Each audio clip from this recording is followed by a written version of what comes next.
paradox of poison medicine.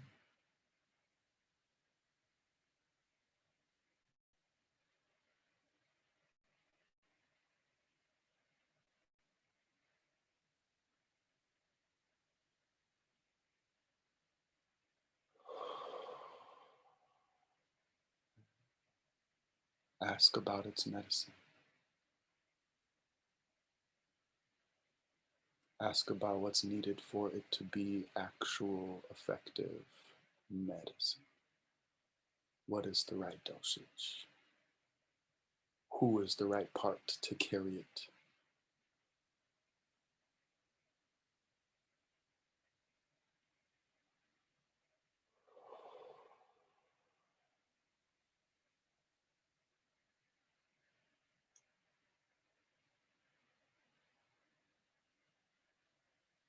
What is a world where there has to be poison?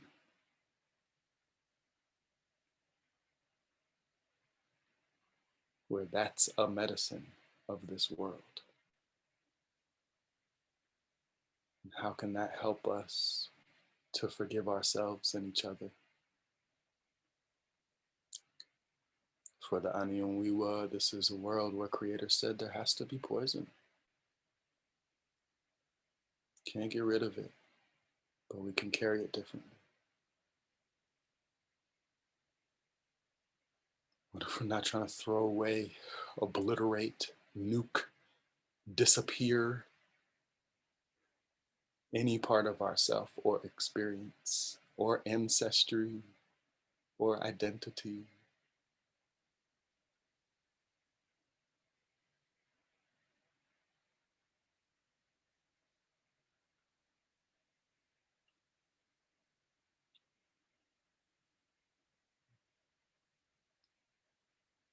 And what if altar, body as altar, creation of sacred place, recognition of sacred place as altar, is the place where Creator reminds us that all are welcome here and all have purpose here. And we can transform, and what will transform is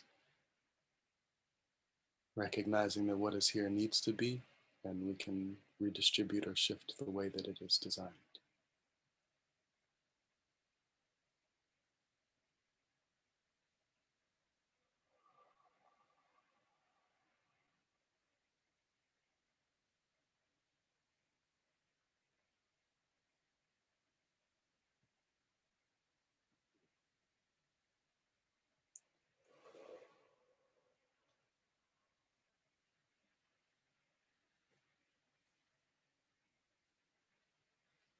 Just invite you back into your body, noticing that breath,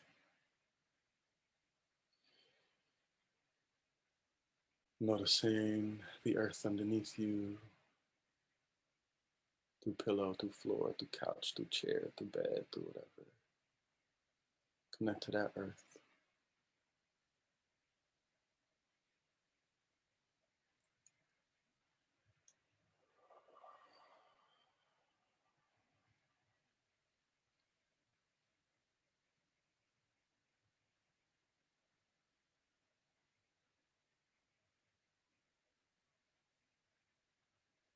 And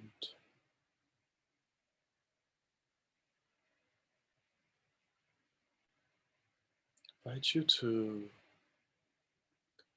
take a moment in your body, noticing soma, breath, sensation.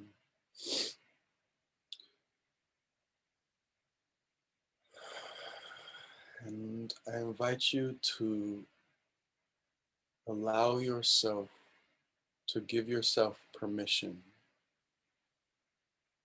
to belong with your medicine and your poison in this world in full right now.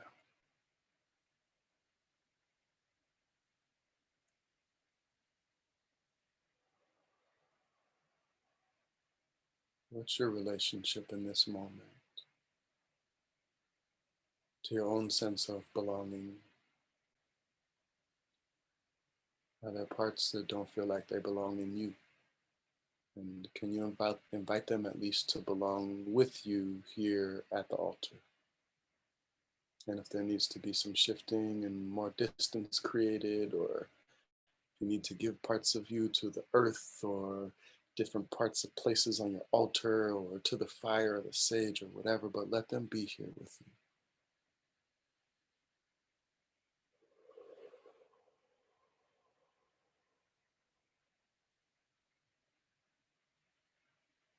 If there are particular ancestors that feel hard to belong to, with, that feel hard for them to belong here, invite them at your altar into a moment of belonging. Notice where you feel that in your body, struggle for that or the experience of that.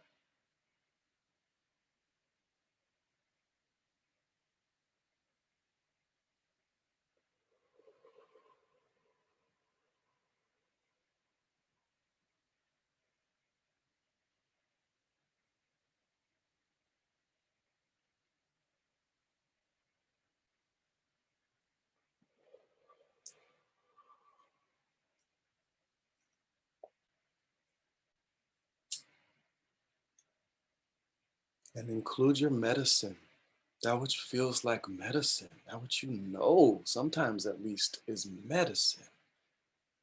Invite that into belonging in you, with you, at the altar, in the world, and the medicine of your ancestors as well. Claim that shit.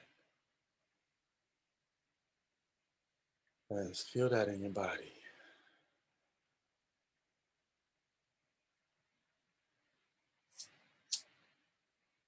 And if you need to move, if you need to make sounds, if you need to like listen for what is needed to find a little bit of belonging with both the poison and the medicine in you.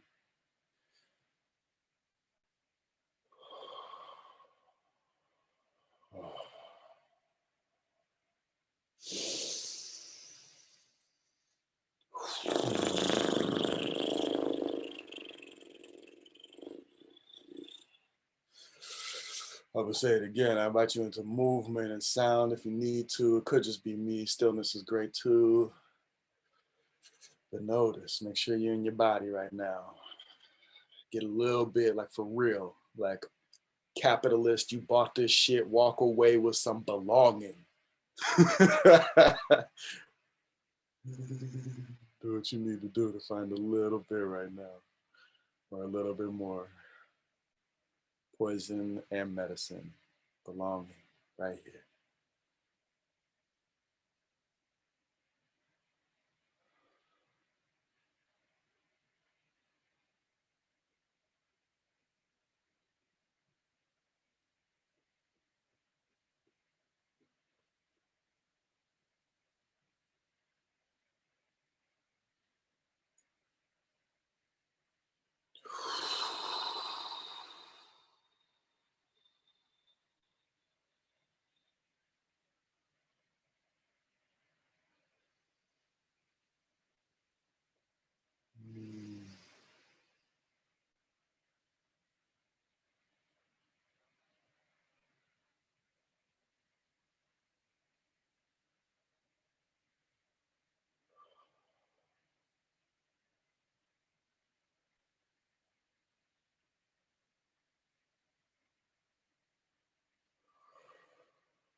Just keep checking in with your breath and your body, noticing sensation, noticing where you're at, giving yourself some kindness and love.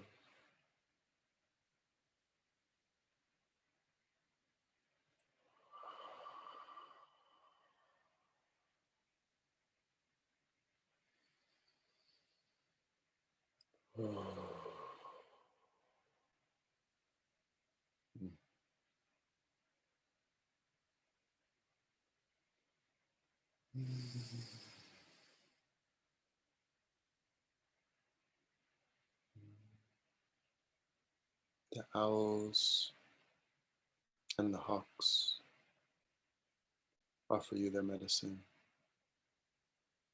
The medicine of the owl being that of the darkness, that of the night,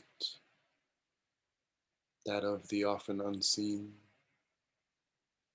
that of the soil, the potential, the possibility.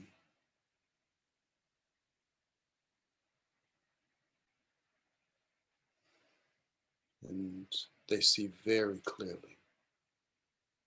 They fly silently, swiftly, skillfully through that which we might take off running and hit a tree.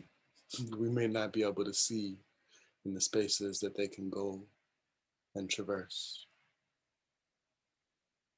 And they're here with us in the unconscious and the subconscious as we find more sight and more awareness and bridge between the medicine of the hawk and the day, that of bright light, of deep sight,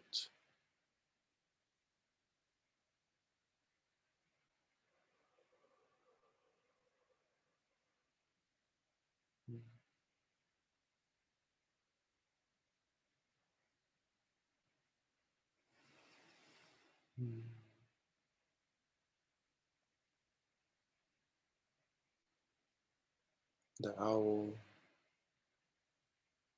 and the hawk together from sun time and moon time, daytime and nighttime, dream time and wake time,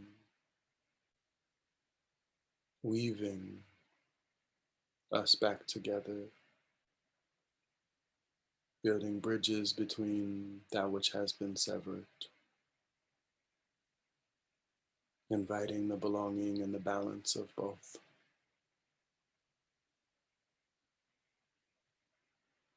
No bad, no good, no better, both necessary.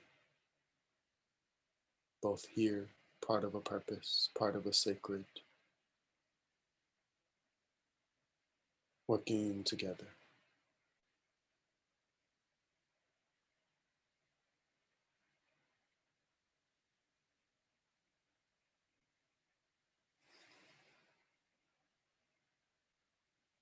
What if we are always working together with the sacred?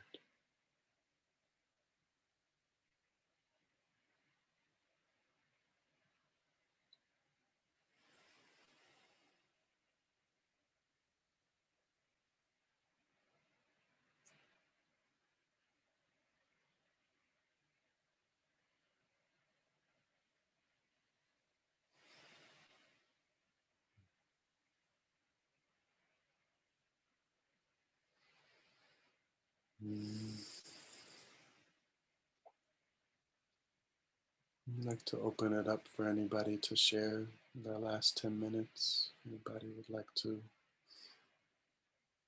share in any way?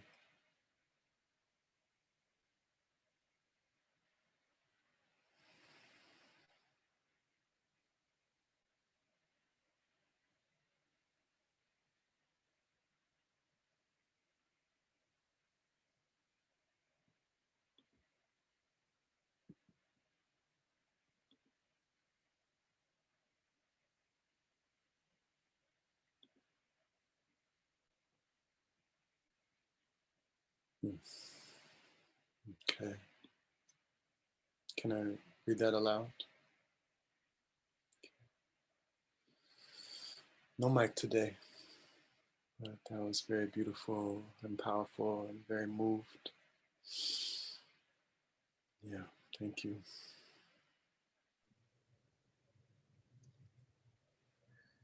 I feel shy to ask, but I don't remember if you are Brooke or Joanne.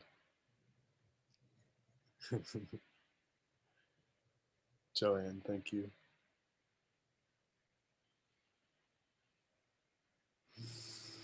been very present with this distinction between poison and medicine, and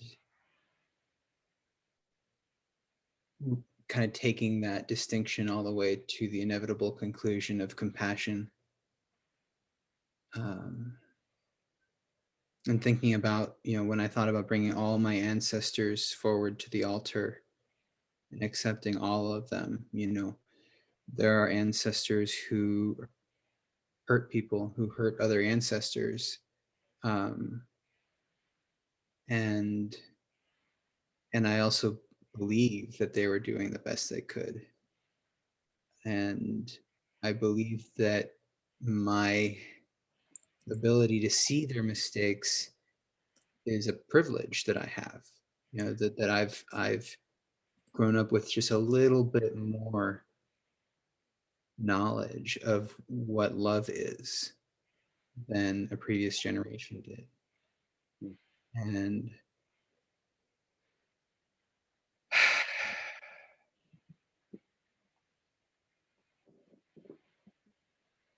yeah,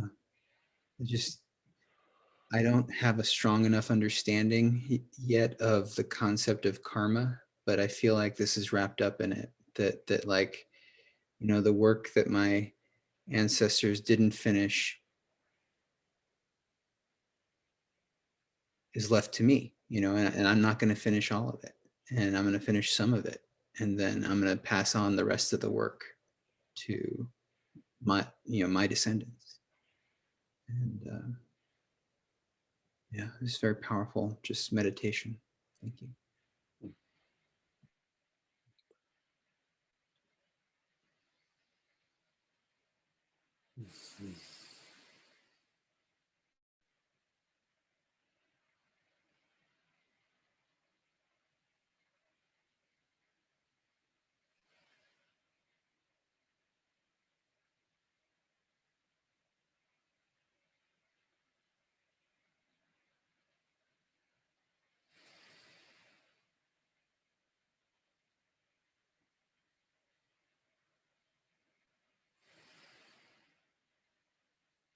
I hear in some of that the multi-directional need for compassion, and in the story with the rattlesnake, with the snakes and the vine,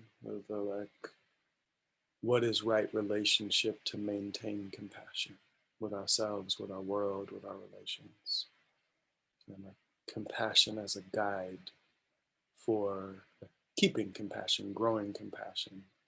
And when we get knocked out of compassion, what is needed through compassion for ourselves and from our environments to return to being able to be grounded in that again. Knowing that our mission is always, our purpose is always, our intent is back to compassion.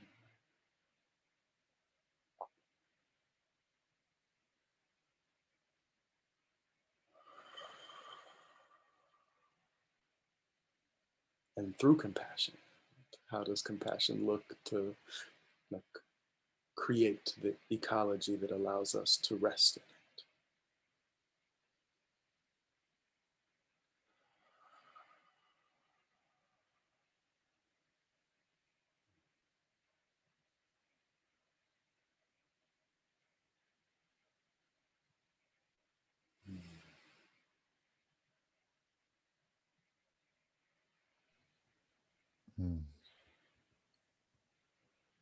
Hey everyone. That was really beautiful. That was quite a journey with your presence and words. Thank you for that. I'll share because it kind of occurred this morning. I had a very visceral response with the machete and also the imagined beheading of Chauvin too. And I'll share in this sense this morning it's been a pretty tremendous month for me with my body just cracking open and grieving and prayer. It's really felt like a lightning rod, just whew, usually early in the morning for me. And there was this morning, there was working with this, like the almost like the ancestral bodies that had been actually been severed, had their head severed in prayer. And there was like this really deep somatic grieving experience of that felt like a memory of those that had been harmed in prayer, and or had been forced to their knees in that way to receive that kind of punishment. And with that same, with this there's still in my body, I still find that internal conflict, right, of this deep sacred reverential being that is learning to really expand into that openness to it. And like the still, and being here in the presence of home and family, the part that will get the reactive part, like my 3-year-old tantrum self that will have this like ancestral tantrum towards a need that it feels like hasn't been met from 1,000 years ago, and wants to still react with that level, almost that intensity of like violence at times. And it's mostly just experience in the body.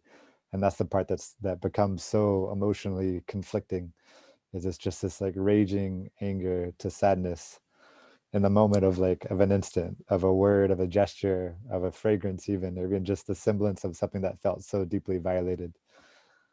And doesn't know how to like put it into words, doesn't know how to tries to use words to share that with particularly with my mom. We've deepened into conversation around these moments where an old need just feels so hurt. So we're learning to be in conversation with that, but I still feeling that just that relationship to the eruption, you know, and the reactivity to like a really old wound, or was something that might have been wounded for a really long time, and wants to replicate that, the violence or the anger, even sometimes in just words, right? We'll just use words that are super cutting, like the machete. And then like the same response of like, oh, there goes the compassion itself, the one that really just wants love and connection, that wants to be seen in that in this relationship to the sacred. And we'll sever the relationship, or create another little micro wounding with my mom or with my brother, or, you know, it's obviously very deep with family, but it can play itself out in other relationships too. And those were things that were coming up for me in this journey, and still feeling there's a little altar I made down in the woods by a creek. There's I found myself coming to really needing to be there yesterday, and there was another person with their dogs close by, and I just felt like needed to stand there just to pray to the waters and pray for the day, and just say thank you for like being alive, because I was really struggling with being able to find that gratitude for it, and was so scared to be seen with this other person there, like just to stop and like make this honoring. And there's like, it's such a it's such a powerful, and still learning not to be afraid to be seen in that capacity. And this part of the journey that my body's been going on in the past like 48 hours, and felt really present with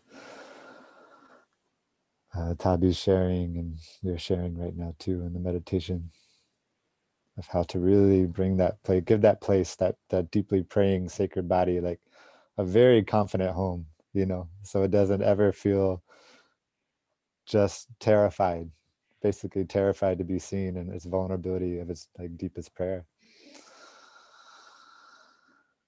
whether it be around the dinner table or out there in the woods by this altar, you know.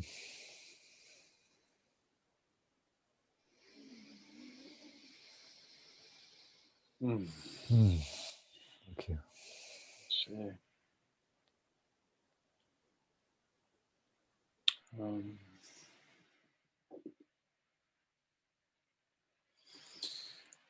want to, Bree, is it okay if I just summarize a moment of what you shared? since it's a little past 11. I'm just seeing the like right relationship as perfectionism. And like what I'm hearing here is like this beautiful invitation into like, what if this is right relationship right now?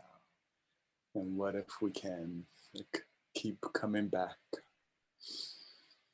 And what if that is actually what will continue to grow a sense of self, of home, of place, of moment, where we can feel less and less knocked out of that, or when we're knocked out of it, it's easier and easier to remember some semblance of the sense because we're familiar with the ritual, with the epigenetic practice of setting our genetic markers a certain way through ritual, intention, and continual practice. Keep coming back, it works. Keep coming back, it works.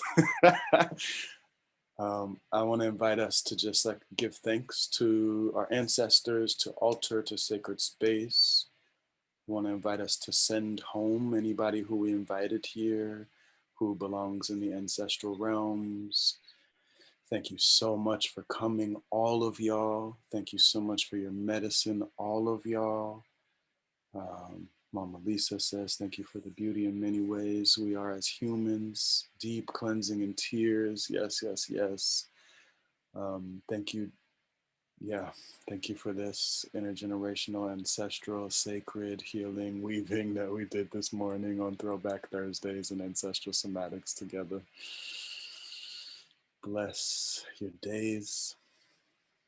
Bless your journeys until we next intersect. Bless the ways that we are always intersecting and spiraling and evolving and carrying the poisons and medicines together.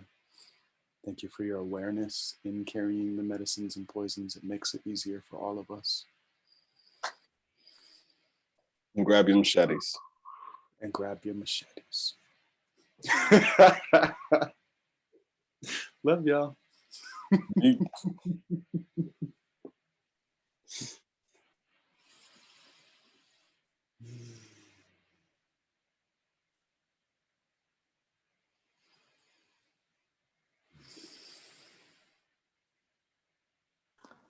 That's the we done, right? That's the we done. Gotcha. All right, y'all have a beautiful day. You too, Brother Lucas. All right, brother. Love you, Mama. Love you, Tabby. Okay, Who's next? Who's next? Who's next?